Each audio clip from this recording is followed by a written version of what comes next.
क्या तुम जानते हो, एक आदमी ने बुद्ध को 10 मिनट तक गालियां दी। बुद्ध ने क्या किया? गुस्सा हुए, बदला लिया? नहीं। उन्होंने जो जवाब दिया उससे वह आदमी बुद्ध के पैरों में गिर पड़ा। एक खूंखार डाकू ने 999 लोगों को मार डाला था। बुद्ध उससे अकेले मिलने गए। क्या हुआ? वह डाकू रोने लगा और बुद्ध का शिष्य बन गया। एक माँ अपने मृत बच्चे को 3 दिन से गोद में लिए घूम रही थी। बुद्ध ने उसे सिर्फ एक काम करने को कहा। उस काम ने उसकी पूरी सोच बदल दी। अगले 10 मिनट में तुम सीखोगे कैसे किसी की नकारात्मकता को खुद पर हावी होने से रोकें, कैसे दुख को स्वीकार करके शांति पाएं, कैसे सबसे बुरे इंसान में भी अच्छाई देखें, कैसे अहंकार को छोड़कर असली ज्ञान पाएं, कैसे कठिनाइयों को अपनी ताकत बनाएं, कैसे मन को शांत रखकर जीवन में जीतें, कैसे बेकार की बातों में नहीं उलझें। चेतावनी, यह कहानियाँ तुम्हें अनकंफर्टेबल कर सकती हैं। यह तुम्हारी सोच को चुनौती देंगी। यह तुम्हें बदलने पर मजबूर करेंगी। अगर तुम अपने कंफर्ट जोन में रहना चाहते हो तो आगे मत बढ़ो, लेकिन अगर तुम असली मोटिवेशन चाहते हो, जीवन का असली अर्थ जानना चाहते हो, दुख से मुक्ति पाना चाहते हो, तो अगले 10 मिनट मेरे साथ रहो। बुद्ध एक छोटे से गांव में पहुंचे। वहां के लोग उनके उपदेश सुनने के लिए उत्सुक थे। सैकड़ों लोग इकट्ठा हो गए। बुद्ध एक पेड़ के नीचे बैठे और शांति से बोलने लगे। तभी भीड़ को चीरते हुए एक आदमी आगे आया। उसका चेहरा गुस्से से लाल था। उसकी मुट्ठियां भिंची हुई थीं। उसने बुद्ध के सामने आकर चिल्लाना शुरू किया, तुम कौन होते हो लोगों को उपदेश देने वाले? तुम धोखेबाज हो, तुम पाखंडी हो, तुमने अपनी पत्नी और बच्चे को छोड़ दिया, तुम कायर हो। वह आदमी लगातार 10 मिनट तक बुद्ध को गालियां देता रहा। भीड़ में मौजूद लोग सन्न थे। कुछ लोग गुस्से में थे कि यह आदमी बुद्ध का अपमान कर रहा है, लेकिन बुद्ध ने सबको शांत रहने का इशारा किया। बुद्ध बस मुस्कुरा रहे थे। उनके चेहरे पर कोई गुस्सा नहीं था, कोई चिंता नहीं थी। वे शांति से बैठे रहे, जैसे कोई तूफान की आवाज़ सुन रहा हो। जब वह आदमी थक गया और चुप हुआ तो बुद्ध ने पूछा, क्या तुम्हारा काम खत्म हुआ? आदमी हैरान था। उसने सोचा था कि बुद्ध गुस्सा होंगे, जवाब देंगे या शायद बदला लेंगे, लेकिन यह क्या? बुद्ध ने फिर पूछा, मैं तुमसे एक सवाल पूछूं? आदमी ने सिर हिलाया। अल्पमंख्यक है बुद्ध। अगर कोई तुम्हें एक उपहार दे और तुम उसे लेने से इनकार कर दो तो वह उपहार किसका हो जाता है? आदमी दे सोचते हुए, जिसने दिया उसी का रह जाता है। बुद्ध, बिल्कुल सही। आज तुमने मुझे गालियों का उपहार देना चाहा, लेकिन मैंने उसे स्वीकार नहीं किया, तो अब वह उपहार किसके पास है? आदमी स्तब्ध रह गया। उसकी आंखों में आंसू आ गए। वह बुद्ध के पैरों में गिर पड़ा।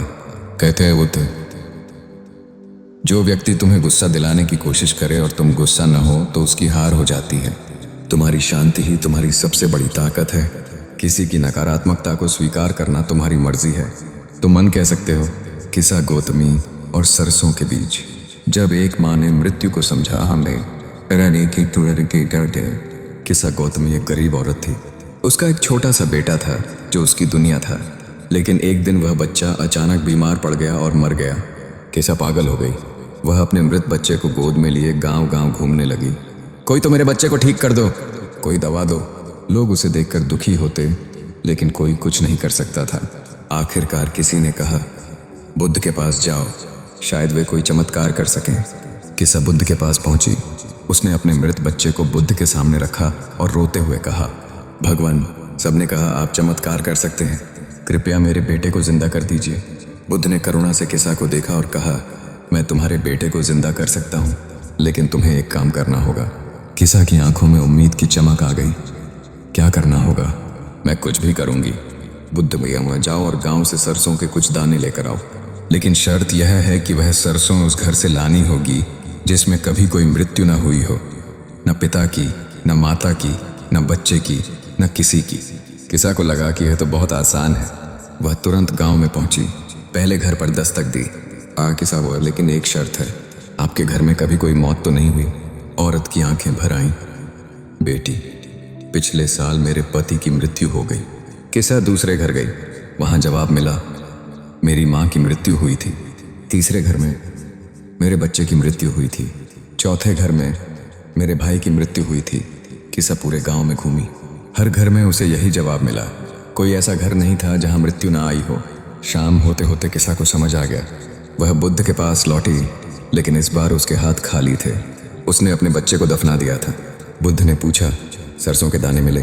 किसा ने सिर झुकाया, नहीं भगवान, लेकिन मुझे कुछ और मिला। मुझे समझ आया कि मृत्यु सबके घर आती है।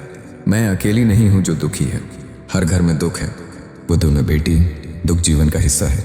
जो पैदा हुआ है वह मरेगा, यह सत्य है।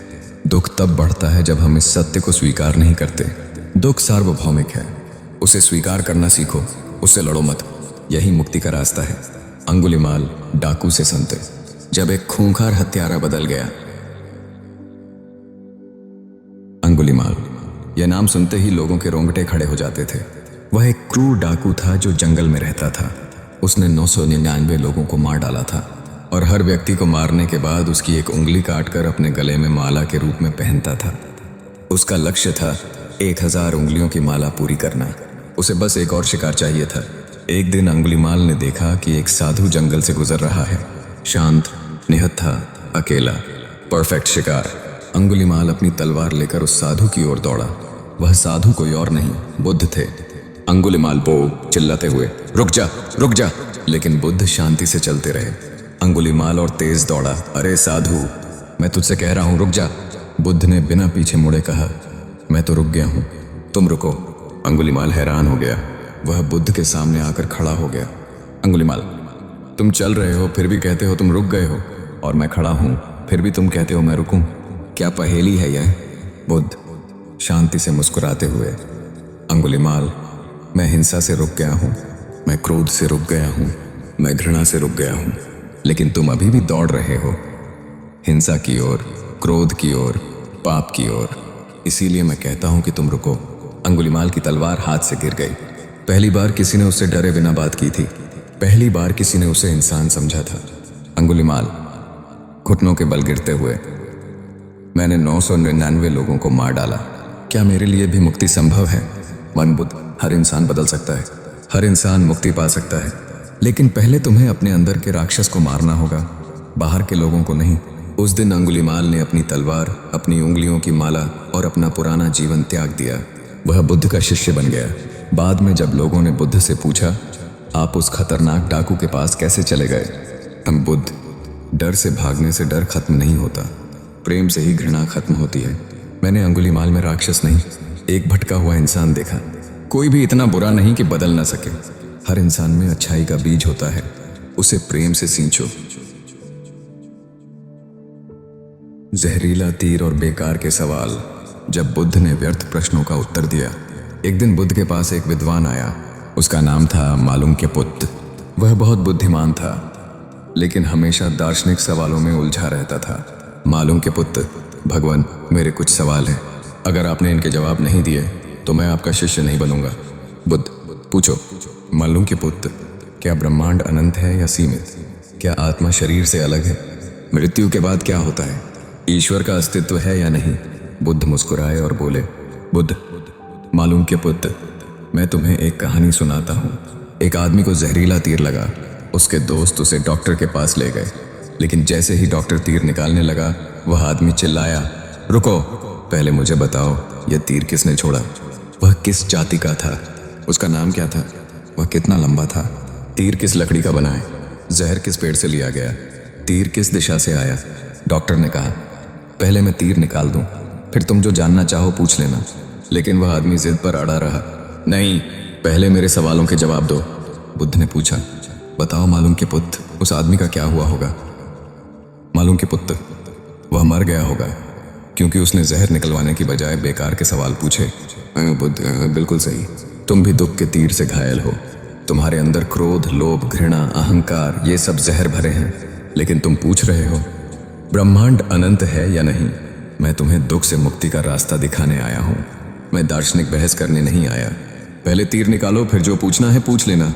मालुंक्य-पुत्त, लेकिन भगवान, क्या ये सवाल महत्वपूर्ण नहीं है? बुद्ध, महत्वपूर्ण वह है जो तुम्हें दुख से मुक्त करे। अगर तुम्हें पता चल जाए कि ब्रह्मांड अनंत है, तो क्या तुम्हारा दुख खत्म हो जाएगा? अगर तुम्हें ईश्वर का प्रमाण मिल जाए, तो क्या तुम्हारा क्रोध चला जाएगा? जो ज्ञान तुम्हारे जीवन को बेहतर न बनाए, वह केवल बौद्धिक मनोरंजन है। मैं तुम्हें वह ज्ञान देता हूँ जो तुम्हें मुक्त करे। व्यर्थ के दार्शनिक प्रश्नों में मत उलझो। जो ज्ञान तुम्हारे जीवन को बेहतर बनाए, वही असली ज्ञान है।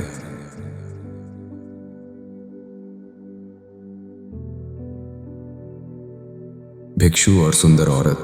जब असली त्याग का मतलब समझ आया, दो भिक्षु यात्रा कर रहे थे। एक बूढ़ा और अनुभवी, दूसरा युवा और नियमों का कट्टर पालन करता। उनके नियम थे कि वे किसी स्त्री को छू नहीं सकते। रास्ते में एक नदी आई। नदी में पानी ज्यादा था। किनारे पर एक सुंदर युवती खड़ी थी जो नदी पार करने में असमर्थ थी। युवती रोते हुए, कृपया मुझे नदी पार करवा दीजिए, मेरी माँ बीमार है, मुझे जल्दी पहुंचना है। युवा भिक्षु सकपका गया। नियम तो यह कहता है कि स्त्री को न छुएं। वह खड़ा रह गया, लेकिन बूढ़े भिक्षु ने बिना कुछ बोले उस युवती को अपनी पीठ पर बैठाया और नदी पार करवा दी।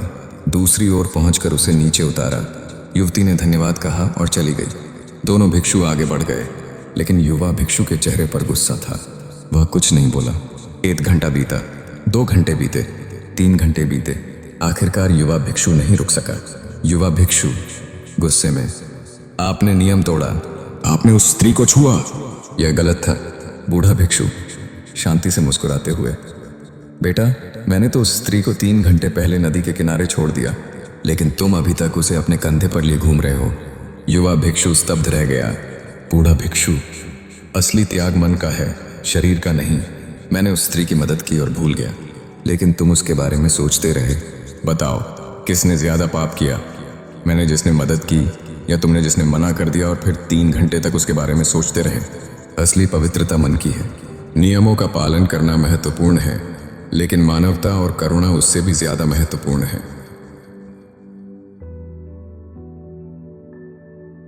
खाली कप और भरा हुआ दिमाग। जब एक प्रोफेसर को सबक मिला। एक विश्वविद्यालय का प्रोफेसर बुद्ध से मिलने आया। वह बहुत विद्वान था। उसने सैकड़ों किताबें पढ़ी थीं, कई डिग्रियां ली थीं, लेकिन उसके मन में अहंकार था। प्रोफेसर, मैं बुद्ध धर्म के बारे में जानना चाहता हूँ। मैंने बहुत पढ़ा है, लेकिन आपसे भी सुनना चाहता हूँ। बुद्ध ने मुस्कुराकर कहा, पहले चाय पीते हैं। बुद्ध ने चाय बनाई और प्रोफेसर के कप में डालने लगे। कप भर गया, लेकिन बुद्ध चाय डालते रहे। चाय कप से बाहर गिरने लगी, मेज पर फैलने लगी। प्रोफेसर चिल्लाते हुए, रुकिए रुकिए, कप भर गया है, अब और नहीं आएगा। बुद्ध ने चाय डालना बंद किया और शांति से बोले, मैं सोचते, बिल्कुल सही। जब कप भरा हो तो उसमें और कुछ नहीं आ सकता। ठीक वैसे ही जैसे तुम्हारा दिमाग अपने ज्ञान के अहंकार से भरा हुआ है। जब तक तुम खुद को खाली नहीं करोगे, तब तक तुम कुछ नया नहीं सीख सकते। तुम कहते हो तुमने बहुत पढ़ा है, तुम कहते हो तुम विद्वान हो, लेकिन फिर तुम यहाँ क्यों आए? अगर तुम्हारा कप पहले से भरा है तो मैं तुम्हें क्या दूंगा? प्रोफेसर को अपनी गलती समझ आ गई। उसने सिर झुकाया। प्रोफेसर, मैं समझ गया। मैं अपने अहंकार के साथ आया था। मुझे लगता था मैं बहुत जानता हूँ, लेकिन असली ज्ञान तो विनम्रता से आता है। पन बुद्ध, जो सोचता है कि वह सब कुछ जानता है, वह कुछ नहीं सीख सकता। जो स्वीकार करता है कि वह कुछ नहीं जानता, केवल वही सच्चा ज्ञान पा सकता है। एक बच्चा इतना जल्दी सीखता है क्योंकि उसका दिमाग खाली है। एक बूढ़ा आदमी धीरे सीखता है क्योंकि उसका दिमाग अपने पुराने विचारों से भरा है। अहंकार सबसे बड़ी बाधा है सीखने में। खुद को खाली करो, तभी नया ज्ञान आएगा। कीचड़ से कमल। जब बुद्ध ने कठिनाइयों का असली मतलब समझाया, एक युवा शिष्य बहुत परेशान था। उसके जीवन में बहुत समस्याएं थीं, गरीबी, बीमारी, असफलता। वह बुद्ध के पास आया। शिष्य, भगवान, मेरे जीवन में इतनी कठिनाइयां क्यों हैं? मैं अच्छा इंसान बनने की कोशिश करता हूँ, फिर भी दुख मेरा पीछा नहीं छोड़ता। क्या मैं पिछले जन्म में बहुत बुरा था? बुद्ध उसे एक तालाब के पास ले गए। तालाब में कमल के फूल खिले हुए थे, सुंदर, सफेद, चमकते हुए। बुद्ध बोले, यह कमल देखो, कितना सुंदर है। मेरे शिष्य, हाँ भगवान, बहुत सुंदर है।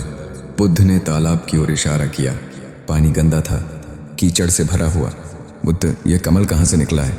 शिष्य, इसी गंदे कीचड़ से। बुद्ध, बिल्कुल सही। सबसे सुंदर फूल सबसे गंदे कीचड़ से निकलता है। अगर कीचड़ ना हो तो कमल कहाँ से आएगा? तुम्हारी कठिनाइयाँ, तुम्हारे दुख, तुम्हारी परेशानियाँ, यह सब कीचड़ है, लेकिन इसी कीचड़ से तुम एक सुंदर कमल बन सकते हो। कठिनाइयाँ तुम्हें तोड़ने नहीं, मजबूत बनाने आती हैं। शिष्य, लेकिन कभी कभी लगता है कि मैं डूब जाऊंगा। अब बुद्ध, कमल को देखो, वह कीचड़ में होता है, लेकिन कीचड़ उससे चिपकता नहीं, पानी उस पर से बह जाता है। ठीक वैसे ही तुम्हें अपनी समस्याओं के बीच रहना है, लेकिन उन्हें अपने ऊपर हावी नहीं होने देना। जो व्यक्ति कभी कठिनाई नहीं झेलता, वह कभी मजबूत नहीं बनता।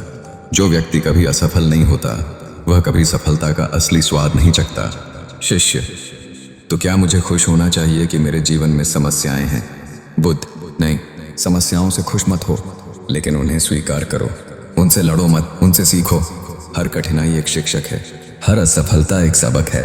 याद रखो, सबसे मजबूत तलवार सबसे तेज आग में बनती है, सबसे कीमती हीरा सबसे ज्यादा दबाव में बनता है, और सबसे महान इंसान सबसे बड़ी कठिनाइयों से निकलता है। कठिनाइयां सजा नहीं, सीढ़ियां हैं। जो तुम्हें तोड़ने आती हैं वही तुम्हें बनाती भी हैं। कीचड़ से कमल बनो। बुद्ध की 7 महान शिक्षाएं एक नजर में। नकारात्मकता को अस्वीकार करो। किसी का गुस्सा, नफरत या बुरे शब्द तुम्हें तभी प्रभावित करते हैं जब तुम उन्हें स्वीकार करो। तुम्हारे पास न कहने की शक्ति है। दुख सार्वभौमिक है। तुम अकेले नहीं हो जो दुखी हैं। हर इंसान संघर्ष कर रहा है। इस सत्य को स्वीकार करो और दुख का बोझ हल्का हो जाएगा। कोई भी बदल सकता है, चाहे कितना भी बुरा इंसान क्यों ना हो, उसमें अच्छाई का बीज होता है। प्रेम और करुणा से वह बीज अंकुरित हो सकता है। व्यर्थ प्रश्नों में मत उलझो। जो ज्ञान तुम्हारे जीवन को बेहतर न बनाए वह केवल मानसिक मनोरंजन है। प्रैक्टिकल ज्ञान पर ध्यान दो। असली पवित्रता मन की है, नियमों का अंधा पालन करना काफी नहीं। करुणा, मानवता और सच्चे इरादे, यही असली धर्म है। अहंकार छोड़ो। जब तक तुम सोचते हो कि तुम सब जानते हो, तुम कुछ नहीं सीख सकते। विनम्रता ज्ञान का पहला कदम है। कठिनाइयां शिक्षक हैं। समस्याएं तुम्हें तोड़ने नहीं, बनाने आती हैं। कीचड़ से कमल बनो, कठिनाइयों के बीज खिलो। आज से तुम क्या करोगे? ये 7 कहानियां केवल कहानियां नहीं हैं, यह जीने के तरीके हैं। बुद्ध ने यह शिक्षाएं 200-600 साल पहले दी, लेकिन आज भी उतनी ही प्रासंगिक है। आज से शुरू करो। सुबह जब कोई तुम्हें परेशान करे, याद करो, मैं इस नकारात्मकता को स्वीकार नहीं करता। दोपहर जब तुम दुखी हो, सोचो, मैं अकेला नहीं हूं, यह जीवन का हिस्सा है। कठिन जब कोई गलती करे, सोचो, हर इंसान बदल सकता है, मैं उसमें अच्छाई देखूंगा। रात को सोने से पहले खुद से पूछो, क्या मैंने आज किसी की मदद की? क्या मैंने करुणा दिखाई? याद रखो, हजारों खोखले शब्दों से बेहतर है एक शब्द जो शांति लाए। किच्छंटे बुद्ध, तुम वही हो जो तुम सोचते हो। तुमने जो सोचा तुम वही बन गए। बुद्ध, अतीत पर ध्यान मत दो, भविष्य का सपना मत देखो, अपना मन वर्तमान क्षण में केंद्रित करो। ये तो बुद्ध। अंतिम संदेश। बुद्ध ने कभी नहीं कहा कि मुझे फॉलो करो। उन्होंने कहा, अपना दीपक खुद बनो। तुम्हें किसी और की रोशनी की जरूरत नहीं। तुम्हारे अंदर पहले से ही वह शक्ति है जो तुम्हें मुक्त कर सकती है, बस उसे जगाना है। यह 7 कहानियां तुम्हारी मशाल है। इन्हें अपने जीवन में जलाओ, और जब तुम रोशनी में आ जाओ तो दूसरों को भी रास्ता दिखाओ। क्योंकि आखिर में सबसे बड़ी जीत दूसरों पर नहीं, खुद पर विजय पाना है। अपने क्रोध को हराओ, अपने अहंकार को हराओ, अपने डर को हराओ। यही बुद्ध का असली मोटिवेशन है, यही जीवन का असली रहस्य है। नमो बुद्धाय, नमो नमो।